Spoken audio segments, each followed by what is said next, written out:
السلام علیکم۔ آج میں آپ کو ایک کہانی سنانے جا رہی ہوں۔ آپ اس کہانی کو غور سے سنیے اور اس سے کیا سبق حاصل کرتے ہیں اس کو کمنٹ کے ذریعے مجھے بتائیے۔ کہانی ہے اصل کارنامہ۔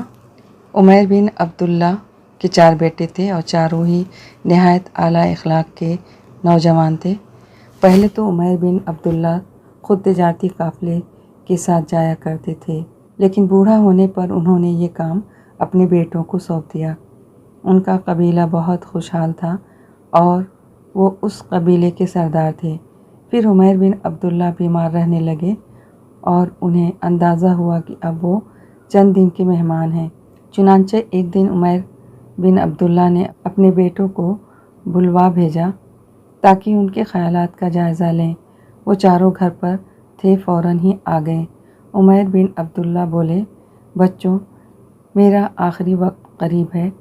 جو کچھ میرے پاس ہے وہ سب کچھ تمہارا ہے، لیکن میرے پاس کچھ قیمتی ہیرے اور جواہرات ہیں۔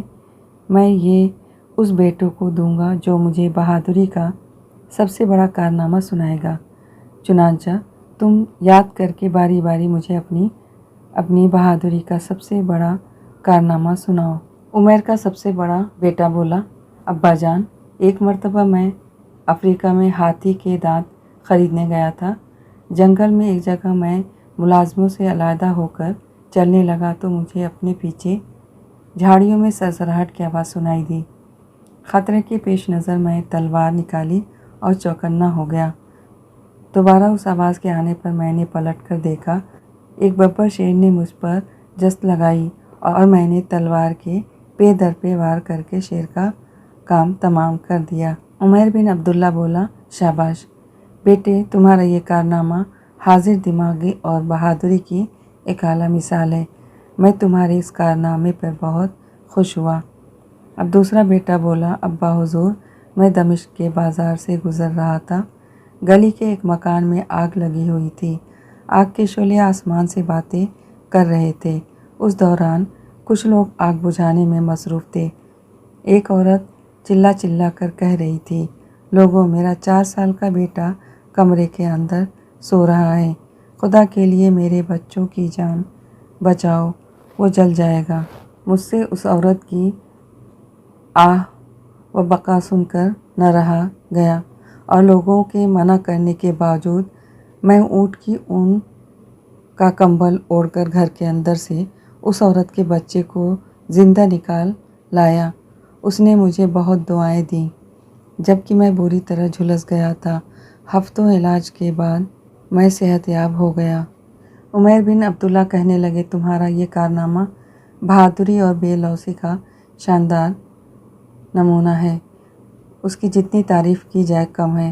اب تیسرا بیٹا کہنے لگا، ابا جان، میں ایک مرتبہ دریا کے کنارے کشتی میں سامان چڑھوا رہا تھا تو سامنے سے آنے والی ایک کشتی ساحل کے قریب ہی آ کر ڈوب گئی۔ لوگ کشتیوں میں بیٹھ کر مسافروں کو بچانے کے لیے دوڑ پڑے۔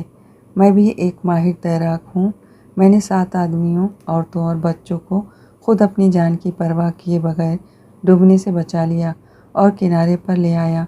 عمیر بن عبداللہ بولے، شاباش بیٹے، تمہارا یہ کارنامہ بہادری اور انسانی خدمت کی ایک شاندار مثال ہے۔